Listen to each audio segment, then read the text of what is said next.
अरिहन्ताणं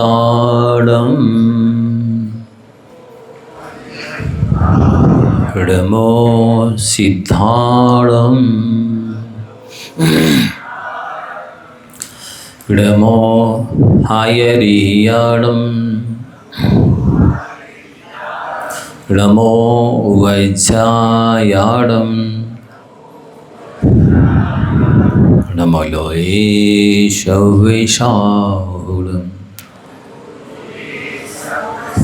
ईशो पंचनमो यारो सम्मे पावपणाशनो मंगलाडं च शवेशं परमं हवै मंगलम। बलित्र कलवर्ती नौ देवताओं की मूल्य श्री चिंतामणि पार्षनाथ भगवान की आचार्य भगवंत गुरुवर श्री विद्यासाई जी महाराज की परम पूज्य आचार्य भगवंत श्री शमेशाई जी महाराज की परम पूज्य मुनिवर श्री विदुषाई जी महाराज की।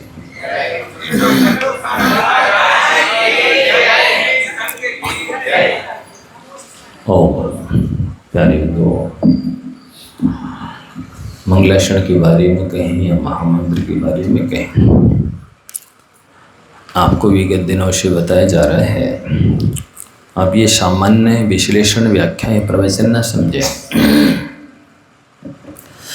जैसा कि बताया गया कि पंचपरमेष्टि की श्रद्धा ही सम्यक दर्शन है, पंचपरमेष्टि की भक्ति ही दर्शन में शुद्धि है। आप इसके द्वारा क्या क्या लाभ उठा सकते हैं ये यहाँ बताया जा रहा है।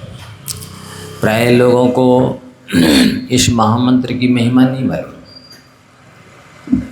वो रट्टू तोता की तरह बोलते तो हैं ये महामंत्र है, वो ये बोलते तो हैं कि ये शाश्वत मंत्र है, ये अनादि निधन मंत्र है, ये अमोघ उपाय है, लेकिन उसका वो लाभ नहीं उठाते हैं। जैसी श्रद्धा भक्ति होनी चाहिए वैसी श्रद्धा भक्ति नहीं रखते हैं। इसलिए आप सभी को ये बताने की आवश्यकता पड़ रही है। जैसा कि पहले बताया, कुछ ऐसे भी लोग होंगे शायद 24 घंटे में 9 बार भी नमोकार नहीं पढ़ते होंगे। जब उन्हें इसकी शक्ति और हस्ती, इसकी महिमा पता चलेगी तो वे 24 घंटे पढ़ेंगे। आप इसको काउंटिंग मशीन को पहन करके सो भी सकते हैं। जब तक नींद नहीं आ रही है तब तक आप बिस्तर पर लेटे लेटे भी जाप कर सकते हैं। बीच में नींद खुद जाती है तब भी आप जाप कर सकते हैं। इससे आपकी सकारात्मक सोच रहेंगी, सकारात्मक ऊर्जा आएगी, खोटे स्वप्न नहीं आएंगे। साथ ही से पुण्य का बंध होगा, पुण्यानुबंधी पुण्य का बंध होगा। ऐसा पुण्य जो किसी भी द्रव्य क्षेत्र काल भाव में आपको परास्त नहीं होने देगा, किसी की नज़रों में गिरने नहीं देगा, किसी के चरणों में झुकने नहीं देगा, ऐसा पुण्य बनेगा। लेकिन एक बात ध्यान रखना, ये जो बातें आपको बता रहे हैं, जो लोग प्रवचन का महत्व नहीं समझते हैं या प्रवचन क्लास को महत्व नहीं देते हैं, उन नर पशुओं को भी बताना है, और बेचारे जो महत्व देते समझते हैं पर किसी वजह से आ नहीं पाते उनको भी बताना है। कुछ ऐसे भी हैं, भी मनुष्य भी हो सकते हैं और साधु वेशधारी भी हो सकते हैं। वे जैसे काउंटिंग मशीन आपको दे रहे ना, तो हो सकता है वे ऐसा बोल सकते हैं, अरे ये तो चाइना की है, अपन को विदेशी चीज़ों का उपयोग नहीं करना चाहिए। तो आपको उनको समझाना है, क्या इस काउंटिंग मशीन के बदले में भारत से मांस जाता है? भारत से मांस के बदले में आती है क्या ये काउंटिंग मशीन? जो मांस के बदले में आता है डीजल पेट्रोल इत्यादि, उनका पहले त्याग करो, उनके त्याग करने की आवश्यकता है। एक बात। दूसरी बात, क्या हम इस चाइना की चीज़ से विषय कसाई की पुष्टि कर रहे हैं, मनोरंजन कर रहे हैं? नहीं। क्या कर रहे हैं? कर्म काट रहे हैं। तीसरी बात, हम आपको युक्ति और आगम दोनों दे रहे हैं, जिससे आपके दिमाग में सेट हो सके, आप दूसरे को भी समझा सको, समझ सको। आचार्य समंत भद्र महाराज जी ने स्वयंभू स्तोत्र में 12वें तीर्थंकर बाल ब्रह्मचारी वासुदेव भगवान की स्तुति करते हुए लिखा है, पूज्यम जिनम त्वार्चयतो जनस्य शावद्य लेशो बहुपुण्य राशो दोषाय नालम कणिका विशस्य न दूषिका शीत शिवाम्बु राशो। हे भगवान, हे पंचपरमेष्ठित भगवान, त्वाम अर्चयता पूज्यम जिनम त्वाम अर्चयतो जिन शावद्य लेशो बहुपुण्य राशो। आपकी पूजा, आपकी भक्ति, आपकी आराधना करने में सावध हो सकता है। सावध का मतलब समझते हैं? अबद्ध माने पाप, और पाप से सहित क्रिया को बोलते शाबद्ध। तो आपकी पूजा, भक्ति, विधान, आराधना, जाप इत्यादि में शाबद्ध हो सकता है, लेकिन वो लेस होगा। पाप का तो थोड़ा बंद होगा और पुण्य का बंद बहुत होगा। उसकी क्वालिटी और क्वांटिटी कैसे होगी? जैसे कोई व्यक्ति 5वें क्षीर समुद्र में एक विष की कणिका डाल दे, जाने ना, तो क्या वो एक विष की कणिका 5वें क्षीर सागर को विषाक्त बनाने में समर्थ है? नहीं है ना। इसी तरह से विष की कणिका के तुल्य तो होगा पाप का बंध, और पुण्य का बंध कितना होगा? क्षीर समुद्र बराबर है। ये युक्ति और आगम आपको पास में रखने की आवश्यकता है। ऐसे भी साधु भेषधारी माताजी महाराज जी हो सकते हैं। एक पुंगा ने बोल दिया जो श्रावकों की दृष्टि में बड़ा कहलाता है, अंदर से वो बड़ा नहीं है, हम जानते हैं लेकिन बोल नहीं सकते। बोला ये काउंटिंग मशीन पहनने से उंगलियां कट जाएगी। मैंने कहा कैसे कट जाएगी? अरिहंत का आ बोलने से 7 सागर के पाप कटते हैं कि उंगलियां कटती है? मैं तो 5 साल से दे रहा हूँ, सैकड़ों लोगों ने आकर के बताया उसके बेनिफिट मुझे कि महाराज जी इसके बहुत बेनिफिट है। बिना काउंटिंग मशीन के आप जाप करेंगे, आपका उपयोग 1 सेकंड में चेंज हो जाएगा। जैसे आपने किसी को देखा उसके बारे में सोचने लगे, किसी वस्तु को देखा उसके बारे में सोचने लगे, उपयोग फिक गया बाहर, विक्षिप्त हो गया। लेकिन ये मशीन पहने रहेंगे तो वो दुनिया भर से आपके उपयोग को खींच करके लंबोकार की याद दिलाएगी। क्या करेगी वो? लंबोकार की याद दिलाएगी, लंबोकार पढ़ने के लिए प्रेरित करेगी। इसलिए यदि ऐसा नहीं होता हम क्यों रखें? हम भी पहले मशीन पहनते थे, लेकिन हुआ ऐसा कि अब हम पहने तो हमारे हाथ की चाहिए सबको। तो भैया हम भी तो कर रहे हैं, हमारी काउंटिंग कहाँ जाएगी? हम आपको दे देंगे, लेकिन नहीं, आपके हाथ की चाहिए। तो माला लेना शुरू कर दिया मैंने। तो जब हम साधु हैं, हमें लेने की आवश्यकता पड़ रही है आलम्बन, बिना आलम्बन के उपयोग चेंज हो जाता है, बदल जाता है, तो फिर आप तो श्रावक हैं, आप लोग का उपयोग तो वैसे ही मलिन है, कलुषित है, कठोर है, चंचल है। इसको स्वच्छ करने के लिए, विशुद्ध करने के लिए, एकाग्र करने के लिए, पवित्र करने के लिए शालम्बन की बहती आवश्यकता है। तो कुछ लोगों ने जो लकीर के फकीर थे उनने छोड़ दी जाप करना, काउंटिंग मशीन बंद कर छोड़ दी, त्याग दी। कुछ लोग जो समझदार थे, बुद्धिजीवी थे, उन्होंने कहा मेरे पास फ़ोन आया, महाराज जी ऐसा कह रहे फलाने महाराज। मैंने कहा उनसे जाके कहो कि आगम का प्रमाण दीजिए, आप कहाँ लिखा है ऐसा कि काउंटिंग मशीन पहनने से उंगलियां कट जाती है? कहाँ लिखा है?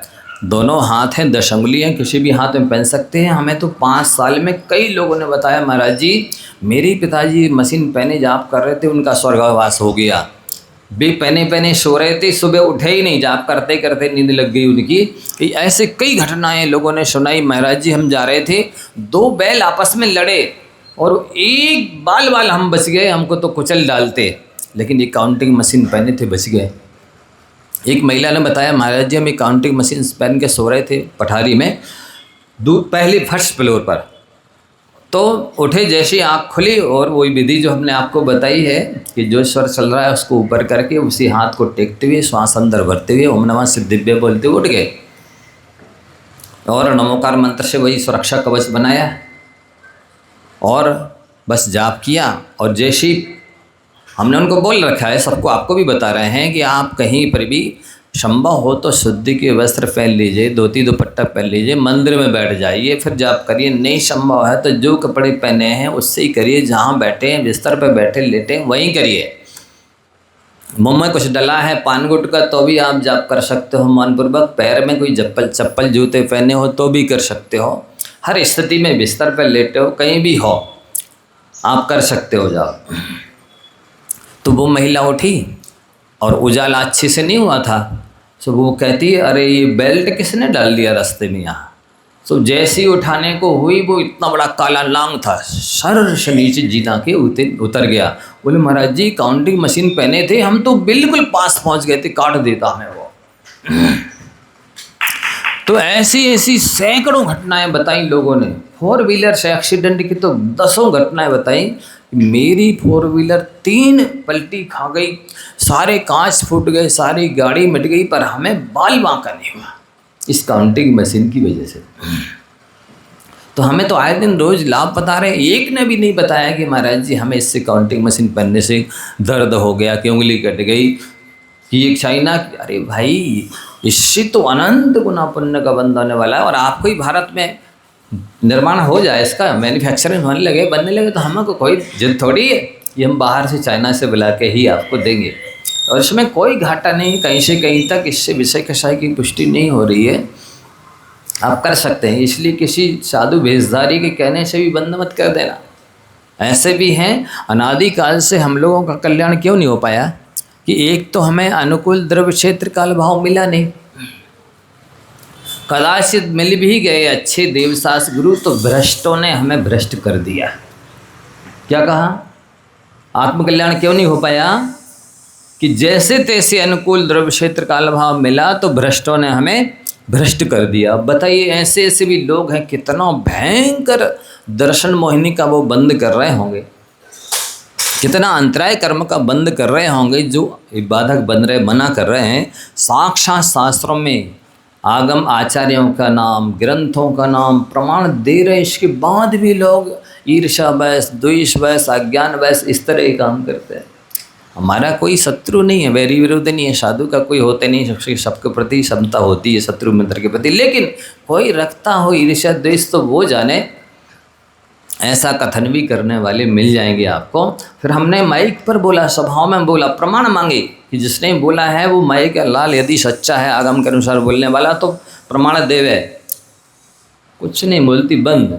फिर बंद भी कर दिया बोलना। लेकिन हमारा कहना ये है कि लोग इस तरह के भी बोलने वाले मिल सकते हैं आपको, तो आप उन पर विश्वास नहीं करें। हम आपको ग्रंथ दे रहे हैं ना, आचार्यों के और ग्रंथों के और सबके प्रमाण दे रहे हैं कि इसमें लिखा है कि केवल आचार्य नागसेन महाराज जी ने अरिहंत का आकाउच्चारण करने से 7 सागर के बंधे पाप नष्ट हो जाते हैं। क्या होते 7 सागर?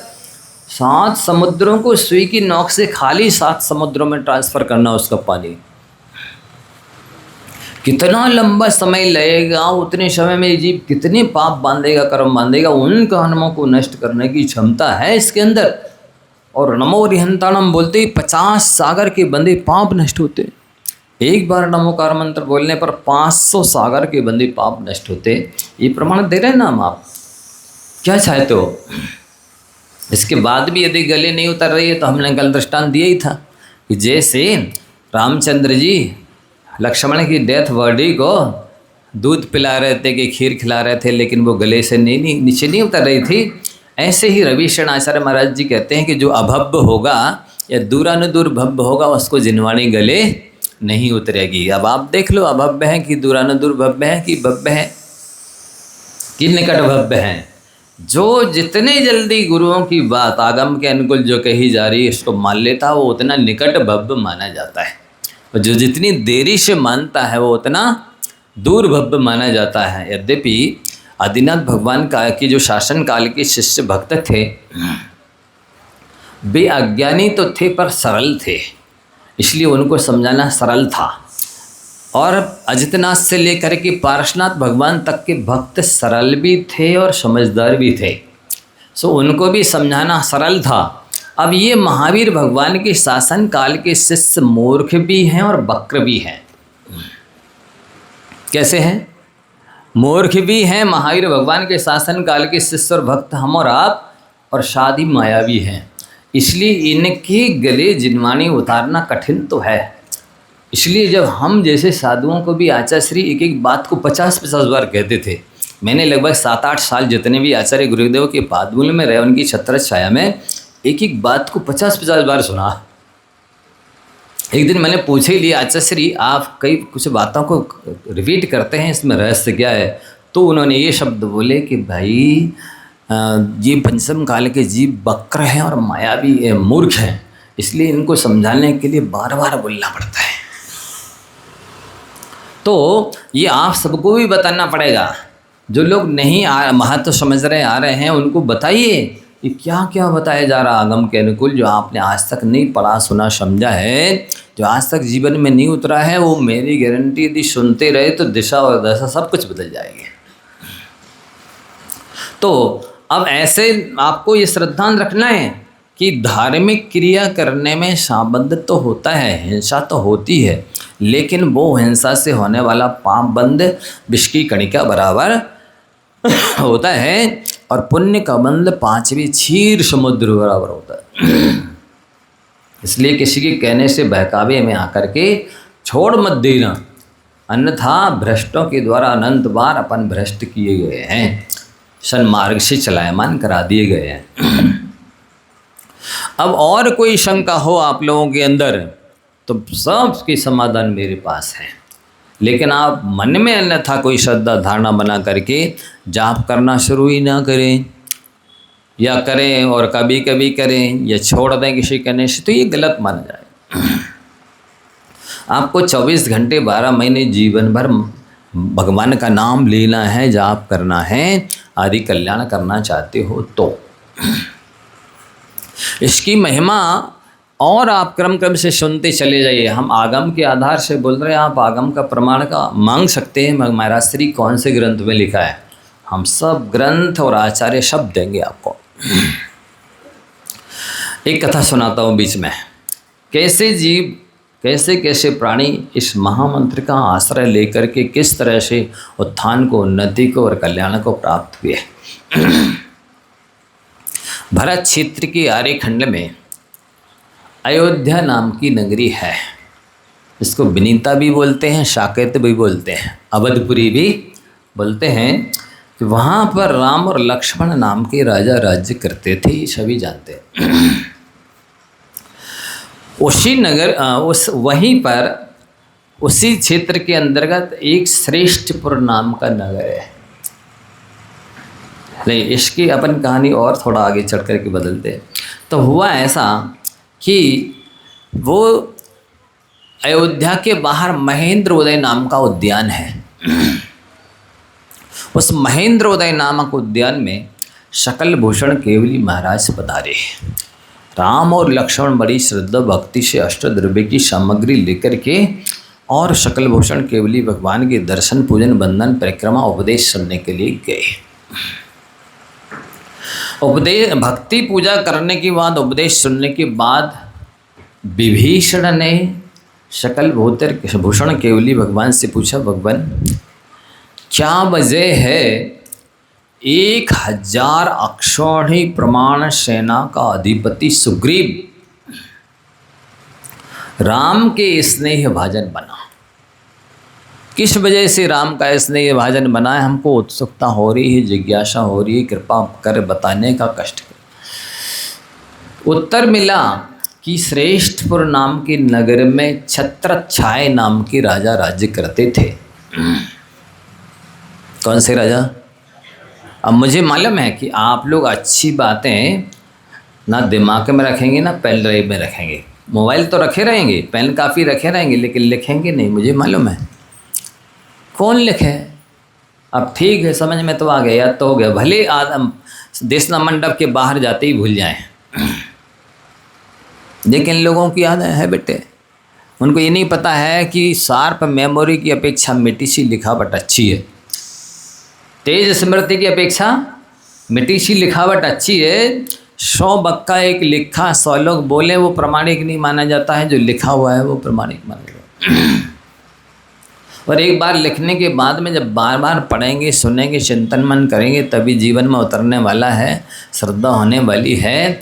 एक दो बार के पढ़ने सुनने से तो सिर के ऊपर से चला जाता है। क्योंकि हम लोगों ने ऐसी कारी कमरियाँ ओढ़ रखी है जिस पर कोई दूजा रग चढ़ना मुश्किल है। ऐसे चिकने घड़े हैं उल्टे जिस पर एक उसके अंदर एक बूंद पानी जाना भी बहुत कठिन बात है, मुश्किल काम है। नरसिंहपुर वालों की बात नहीं कह रहे। तो इसलिए आप लिखें तो बहुत अच्छा है। क्या बताया गया? हाँ, श्रेष्ठपुर नगर में छत्रछाय नाम के राजा राज्य करते थे। उनकी रानी का नाम श्री दत्ता था। उनका एक पुत्र था वृषभध्वज। राजपुत्र का क्या नाम था? वृषभध्वज। वह राजकुमार वृषभध्वज एक बार हाथी पर सवार होकर के नगर की सैर करने गया। नगर भ्रमण कर रहा था। इस दौरान उसने भ्रमण करते करते उस स्थान पर पहुंचा जहां पर एक बैल कीचड़ में फंस करके और मर गया था।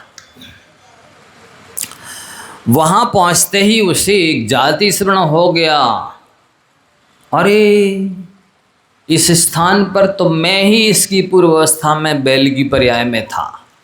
एक बैल से लड़ते लड़ते घायल हो गया था और मरणासन्न हो गया था। मुझे किसी ने नमोकार मंत्र सुनाया और मैं मर कर के राजपुत्र बना हूँ। उसको मूर्छा आ गई। जब उसकी मूर्छा दूर हुई तो हाथी पर सवार होकर चुपचाप अपने घर अपने महल में आया, राजमहल में, और उसको विकल्प आया, मुझे पता लगाना है किस व्यक्ति ने बैल को नमोकार सुनाया था। उसने एक भव्य और दिव्य जिनालय बनवाया और जिनालय की एक दीवार पर सुंदर चित्र बनवाया, जिस चित्र में एक बैल के लिए, मरणासन्न बैल के लिए एक व्यक्ति नमोकार सुना रहा है। और एक समझदार चतुर पुरुष को, व्यक्ति को वहाँ पर नियुक्त कर दिया कि जो व्यक्ति एकाग्रता पूर्वक आश्चर्य से इस चित्र को देखे उसको मेरे पास ले आना। ठीक है, बन गया जिनालय, चित्र बन गया, व्यक्ति नियुक्त हो गया।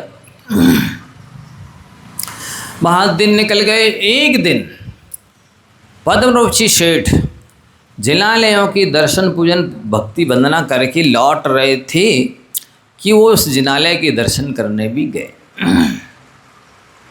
और जैसे ही दर्शन करने के उपरांत तो उन्होंने उस चित्र को देखा तो देखते ही रह गए, अरे ये बैल है, इसको कोई नमोकार सुना रहा है, ये तो मैंने सुनाया था एक मरणासन्न बैल को नमोकार। बस जैसे ही इसने गौर से देखा आश्चर्य के साथ, तो जो वहाँ पर नियुक्त व्यक्ति था उसने हाथ जोड़े कि भाई साहब, आपको हमारे राजकुमार याद कर रहे हैं। क्यों भैया, मेरे से क्या गलती हो गई? नहीं गलती नहीं होगी, आपसे मिलना चाहते हैं। चलो भैया। अंदर में संदेह धुक धुक तो हो रही थी, राजकुमार मुझे बुला रहे हैं, क्या हो गया? जैसे ही गए तो राजकुमार अपने सिंहासन से खड़े होकर और उन्होंने स्वागत किया, बराबरी से बिठाया और ये पूछा कि भाई आप उस चित्र को आश्चर्य से क्यों देख रहे थे, एकटक होकर क्यों देख रहे थे?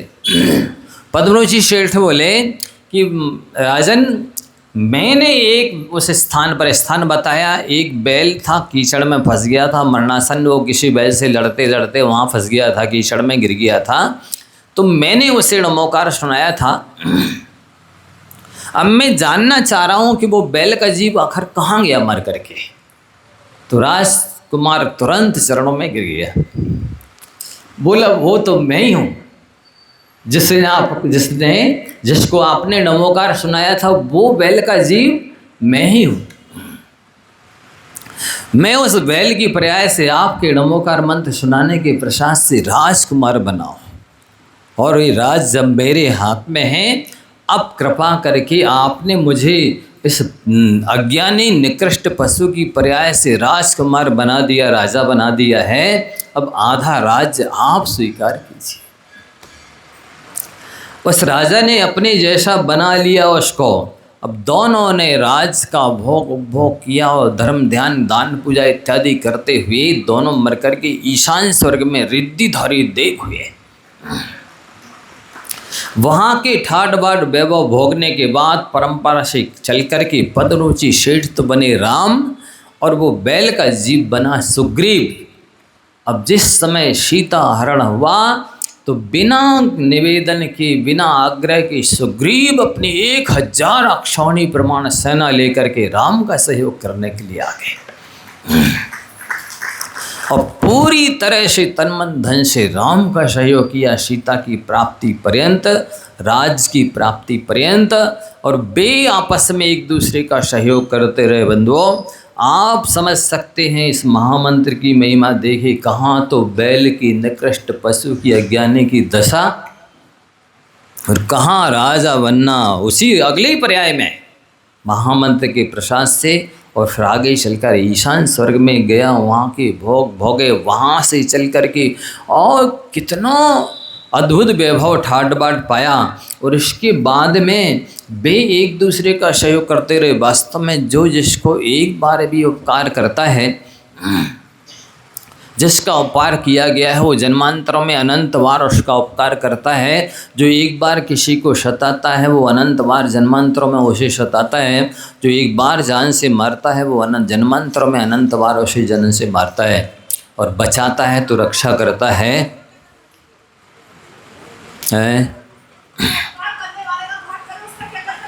हाथ जोड़ के पहले पूछो अच्छे से विनय से। उपकार करने वाले का घात करे उसका भी उपकार करना चाहिए।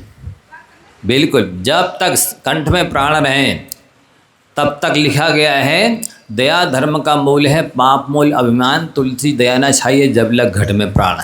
जब तक घट में प्राण रहें तब तक अपकारी का भी उपकार करते रहो, बुरा करने वाले का भी भला करते रहो, निंदा करने वाले की भी प्रशंसा करते रहो, असहयोग करने वाले का भी सहयोग करते रहो। आपका बहुत जल्दी कल्याण होगा। है एक नमोकार मंत्र पढ़ते रहिए। क्या करना? गिनती करना जरूरी। बहुत अच्छा प्रश्न किया। हमको ये बता दीजिए आप लोग महिला पुरुषों में से आप कौन से काम बिना किए करते हैं? अपने रुपया बिना गिने दे देते, बिना गिने सौदा सामान दुकान में से उठा के दे देते, बिना गिने ही कोई भी वस्तु किसी का सहयोग करते, अड़ोसी पड़ोसी का रिश्तेदार का बिना गिने देते करते हैं। कौन सा काम बिना गिने करते हैं? देखो अपना मन तो इतना, अपना मतलब सबका बता रहे, बेईमान बदमाश मक्कार है। मन कुछ धर्म कार्य करना नहीं चाहता। यदि इससे कुछ अच्छा कराना चाहते हो तो ज़्यादा से ज़्यादा नियम लो और गिन गिन के करो। जितना ज़्यादा नियम संयम से अपने आप को बांधोगे उतने ही धर्म कर पाओगे। अन्यथा ये मन तो आपको विषय कषाय में भी ले जाएगा, दुर्गति में नरक में पटक देगा। ये मन क्या है? बिना लगाम का घोड़ा है। ये मन क्या है? बिना नकील का ऊँट है। ये मन क्या है? बिना अंकुश का हाथी है। ये मन क्या है? बिना ब्रेक की गाड़ी है। यदि इसको अपने गंतव्य तक सुरक्षित ले जाना है तो नियम रूपी ब्रेक, अंकुश, नकील और घोड़ा लीजिए। समझ में आ रहा है? ऐसे प्रश्न करेंगे तो विषय खुलेगा। इसलिए नियम लेना जरूरी है, गिन गिन के करना लिखना जरूरी है। अन्यथा ये मन क्या करता? देखना, हमारे तो रात्रि भोजन त्याग है। अच्छा लाला जी, रात्रि भोजन त्याग है तो फरारू तो चले ही सकती है। हाँ, फरारू का तो हमने त्याग नहीं किया था, रात्रि भोजन का त्याग किया था। तो रात्रि भोजन का जिसका त्याग है वो फरारू कर सकता है। आजकल की बनियों ने ये परिभाषा बना दी है, हाँ जिसका रात्रि भोजन का त्याग है वो रात में दूध ले सकता, काफ़ी चाय ले सकता, मिठाई पेड़ा ले सकता है, वो सिंगाड़े के बने, वो पता नहीं किस किस के राजगिर के, तिली के, मूंगफली के बने आइटम बना भी सकता, बनवा भी सकता, खा भी सकता है। ऐसी उनने परिभाषा बना दी है। सो ये सब चलने लगा। अब क्या है? अच्छा लाला जी दूध लेते हो, ठीक है, उनने ऑर्डर दिया, वही दूध है, हमने कुछ नहीं मिलाया, ठीक है तो ले आओ। बिना ही उसके है ना, कुछ दला तो नहीं है ना, दूध ही है, हाँ दूध ही है, ले लिया। दूसरे दिन ने मीठा डाल दिया, कुछ नहीं है इसमें, वो भी पिघला हुआ था, पीठा दे दिया। तो इस तरह से व्यक्ति का धीरे धीरे पतन होता है।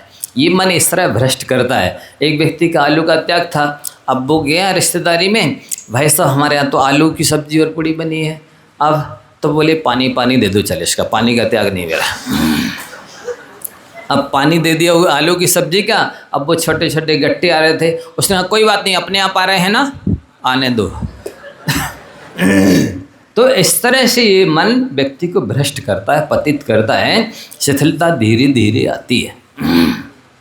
इसलिए जो टाइट रहते हैं, स्टिक रहते हैं, मजबूत रहते, दृढ़ रहते, आस्थावान रहते हैं, परीक्षा तो होती ही है, आपको दृढ़ रहना है। तो अच्छा प्रश्न किया उस बहन ने कि यदि गिनना जरूरी है क्या? नहीं, गिनना जरूरी है। गिनेंगे तो पता चलेगा कितने।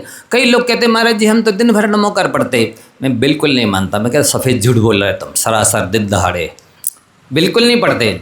हम जैसे साधु बिना आलम्बन लिए दिन भर नहीं पढ़ पाते, हमें आलम्बन लेने की गिनने की ज़रूरत है। फिर आप तो असंयमी श्रावक हैं, आपको तो ज़रूरी है ही आलम्बन लेना, गिन संकल्प लेना, गिन गिन के करना और लिखना जरूरी है, अन्यथा नहीं होंगे। जो कहते हैं दिन भर पढ़ते, हम 1 2 4 बार पढ़ते होंगे बस, ज़्यादा से ज़्यादा। इसके बाद में उपयोग फिक जाता है, विक्षिप्त हो जाता है, यहाँ वहाँ की बातें दिमाग में घूमने लगती हैं, वो नहीं कर पाते हैं। तो संकल्प लेना जरूरी है, गिनना जरूरी है, लिखना जरूरी है। एक बार हमें करके दिखा दो, फिर आपकी ज़िंदगी रहे और बहुत करने वाले हो तो फिर बिना गिने अनगिनती करते रहना। एक बार तो हमको 1 लाख माला गिन के करके दिखाओ, समझ रहे हैं? 1 करोड़ 8 लाख मंत्र गिन के संकल्प लेके करके दिखाओ, फिर जैसे करना हो सो करते रहना, आपकी मर्जी है, समझ रहे हैं?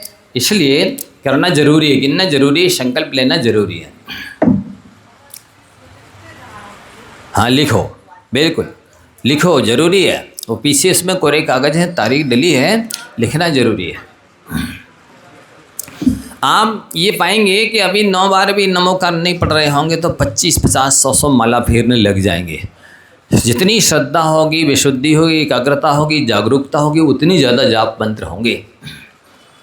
गुना में लगभग 5.5-6 महीने में 10 करोड़ मंत्रों का जाप हुआ और 10,000 काउंटिंग मशीन बैठी थी। आप पूछ सकते हैं, कांटेक्ट तो होंगे। हाँ, एक दिन में 22 से 16 हो गए, मतलब 20 माला होगी लगभग आसपास। 1080 में 10 माला हो जाती है, 1080 मंत्र में।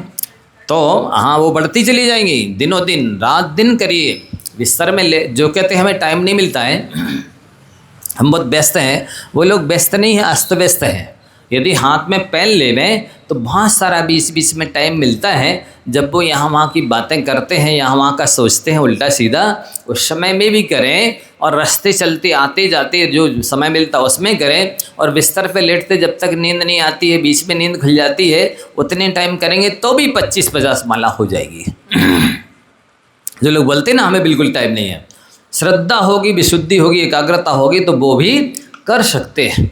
लेकिन क्या कर सकते हैं? श्रद्धा नहीं है, विशुद्धि नहीं है, एकाग्रता नहीं है, उन नर पशुओं को कौन समझाए? इसलिए आपको हम क्रमशः, तो हुआ ऐसा भी आगे चल कर के राम और सुग्रीव एक दूसरे का सहयोग करते रहे, अंत में उस महामंत्र के प्रसाद से राम हनु सुग्रीव सुनील गए गवाख नील महानील कौड़ी 99 मुक्ति पयान तुंगी गिरी बंदो धर ध्यान। कहाँ से मोक्ष गए भी?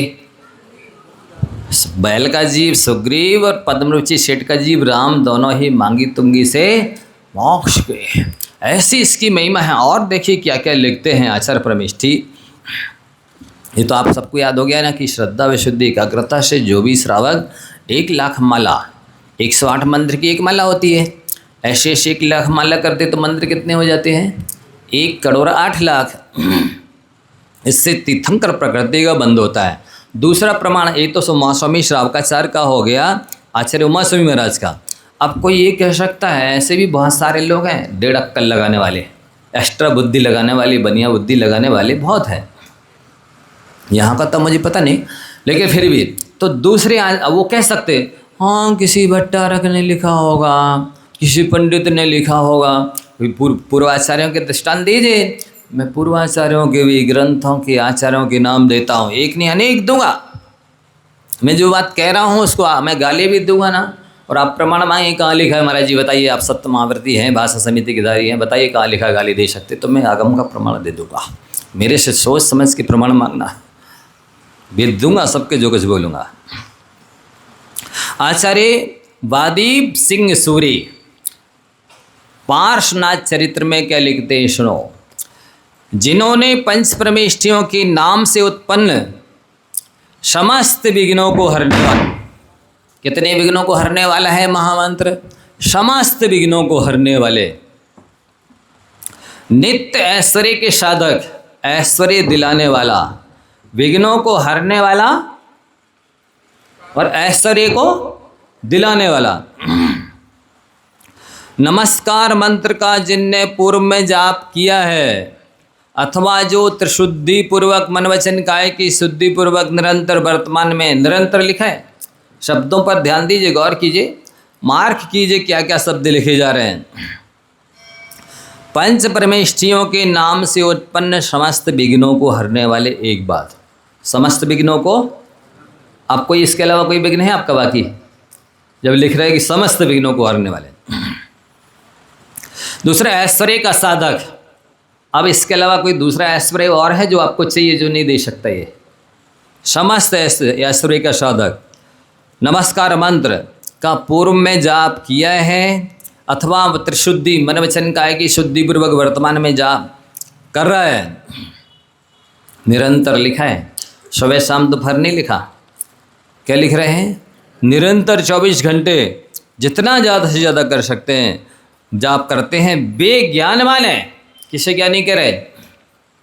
एक मिला मुझे, समय सार का स्वाध्याय करता था, मेरे पास आया, मैंने कहा अच्छा है स्वाध्याय चारों अनुयोग को करो। एक बात, चारों अनुयोग के स्वाध्याय के साथ साथ महामंत्र का जाप किया करो।